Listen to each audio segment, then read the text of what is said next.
High above the Nepal-Tibet border, ice, rock, and water tore downhill, and communities below had almost no time to react. The surge swept away homes, roads, and bridges.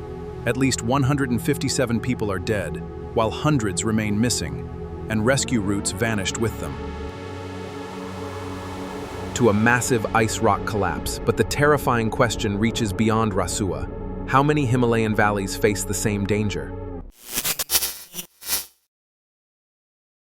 Today, we're diving into a disaster that has literally left scientists, governments, and local communities completely baffled and searching for answers. I want you to picture this. It's the morning of August 26, 2026. The sun is shining, the weather is perfectly clear, and there's absolutely no heavy rain in the forecast across the steep, mountainous border between Nepal and Tibet. Yet, completely out of nowhere, a colossal wall of water, mud, and massive boulders just comes roaring down the Himalayan valleys, obliterating everything in its path. So, you might be wondering, how on earth does a massive flood happen on a dry, sunny day? Well, that is exactly the mystery we're going to piece together today. To really wrap our heads around the scale of what happened, we need to start with the people who actually lived through it. Listen to this terrifying first-hand account from a local resident named Shoyam Rajbandari. He said, "When I reached Dunga Bazaar, in half an hour, the flood came and damaged all the market. How many people are missing or dead, we don't know." Just imagine the sheer panic of that for a second.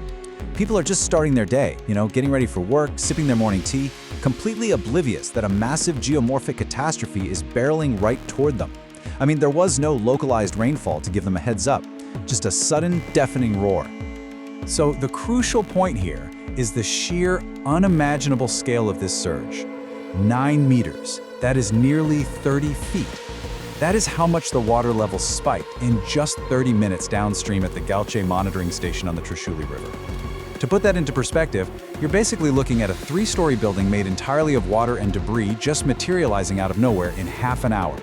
The velocity and the sheer force were so exceptional that the flood completely wiped out several upstream telemetry sensors before they could even finish sending their data. Now, the immediate human and infrastructural toll of this hyper-concentrated flow of mud and water was just staggering. Because this happened right during peak trekking season for the sacred Mount Kailash pilgrimage, the victims weren't just local villagers. We're talking about over 160 confirmed dead across both Nepal and China, with more than 400 missing. And that includes 133 Indian pilgrims, local Nepali police, hydropower workers from South Korea, and dozens of citizens from the US, Australia, the UK, and Canada. It really highlights how these high-altitude climate emergencies aren't just local issues anymore. They impact global tourism routes.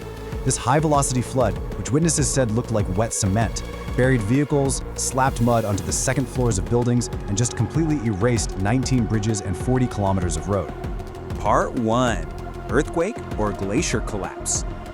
So, when a disaster hits with zero rain, scientists immediately start hunting for a trigger. Let's walk through the timeline on the morning of August 26 to see exactly how fast this nightmare unfolded. At 8:37 a.m., local seismic stations in Tibet picked up an anomalous signal right near the border. Just 23 minutes later, at 9 a.m., the Potakashi River flooded, taking out villages and hydropower projects. By 9:30 a.m., that massive 9-meter water surge slammed into the Galchi station downstream. The terrifying speed of this whole thing meant that even if authorities instantly knew what that 8:37 a.m. signal meant, they had practically zero time to evacuate anyone. In those chaotic early hours, the scientific community was scratching its head because of conflicting reports. Theory 1, which was initially put out by Nepal's foreign minister, suggested a 5.2 magnitude tectonic earthquake triggered a massive landslide that blocked the river. But then you have Theory 2, coming from hydrologists. They looked at the sheer volume of water and knew this had the distinct signature of a massive hydrological flood. So it set up this really strange whodunit scenario. I mean, how does shaking ground instantly conjure up a multi-story wall of water? Well, the true culprit was finally revealed when the United States Geological Survey and an international team of experts dug into the data from seismometers in the Tibetan towns of Jilong and Zhangmu. Turns out, the ground wasn't shaking from tectonic plates grinding together at all. Actually, scratch that, it wasn't an earthquake in the traditional sense. It was the sheer physical impact of a massive landslide and glacier collapse high up in the mountains. A giant block of ice crashing down was so unbelievably violent that it literally mimicked a 5.2 magnitude earthquake. Okay, let's dive into this. Part 2, how glaciers trigger floods. So how exactly does a solid block of ice transform into a catastrophic liquid flood? Scientists from ICMOD, that's the International Center for Integrated Mountain Development, and Kathmandu University broke down this crazy chain reaction, known as the debris dam mechanism. It happens in 3 steps. First, a massive ice-rock avalanche falls into the Lende Kola, which is this high-altitude tributary river. Step 2, all that ice and rock chunks pile up and create a temporary dam about 20 kilometers upstream of the Materi Friendship Bridge. The river backs up behind this blockage, pooling a gigantic amount of water. Finally, step 3, and this is the scary part, this dam isn't made of reinforced concrete, it's just unstable rubble. The pressure builds, the dam violently snaps, and it releases this hyper-concentrated blast of water, sediment, and giant boulders downstream. Plus, all that friction and kinetic energy rapidly melts the fallen ice, throwing even more liquid into the mix. Now, while that debris dam mechanism is the leading theory for this particular August 26th event, experts were also heavily debating another notorious Himalayan threat. But to understand it, we first need to define a term: moraine. Think of a glacier as a slow-moving giant bulldozer. Over thousands of years, as it grinds down the mountain, it pushes tons of earth out of its way. When the climate warms and that glacier melts and retreats, it leaves behind this massive, unstable wall of rock, rubble, and debris at its lowest point. That leftover rubble wall, that's the moraine. And that brings us to one of the most terrifying phenomena in the mountains, the glacial lake outburst flood, or GLOF for short. See, as the glacier melts, all that meltwater pools up right behind that unstable moraine wall, creating a new high-altitude lake. When that moraine suddenly fails, maybe because an avalanche drops into the lake or just from structural weakness, the entire lake empties in a matter of minutes. And you have to understand, a GLOF isn't just a big wave of water. It is a devastating torrent that acts like liquid sandpaper, pushing boulders, silt, and ice down steep slopes at breakneck speeds. It's the debris and the mud that really tear through everything downstream. And this brilliantly illustrates the 2 distinct cryospheric hazards that scientists were initially investigating. On one hand, you've got the debris dam, which requires an avalanche to actually block an active river, and the onset speed can be anywhere from minutes to a few hours. On the other hand, a GLOF happens when an already existing lake bursts its natural boundaries, and that onset speed is mere minutes, no warning. What originally made scientists suspect a GLOF for this disaster is that recent satellite imagery showed several small superglacial lakes in Tibet had literally been merging into larger, highly unstable water bodies right before the event. Part 3. The climate change catalyst. So now that we know the how, we really have to look at the why. Why is the Hindu Kush Himalaya region becoming ground zero for these terrifying sudden hazard cascades? Well, the data here is just staggering. Researchers based in Kathmandu found that across this region, ice loss rates have literally doubled since the year 2000, compared to historical baselines.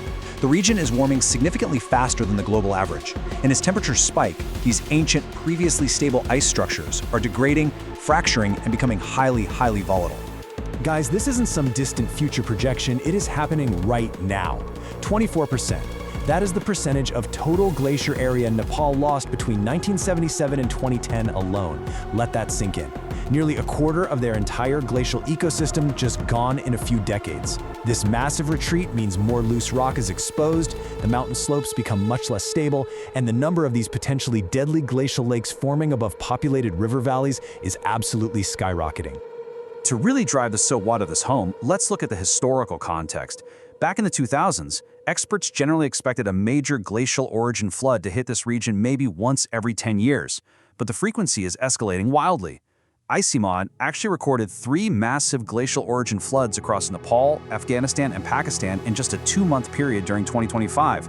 As one disaster risk specialist pointed out, the acceleration of these events is just completely unprecedented. We have firmly entered a new era of multi-hazard risks. Part 4.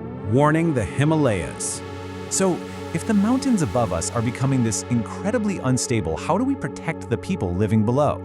Well, building an effective early warning system in the Himalayas is incredibly tough. First off, your standard weather forecasts fail completely here because, again, these floods aren't triggered by rain, they're triggered by complex physical cascades. Second, these ice collapses happen in incredibly remote, high-altitude zones that are barely monitored.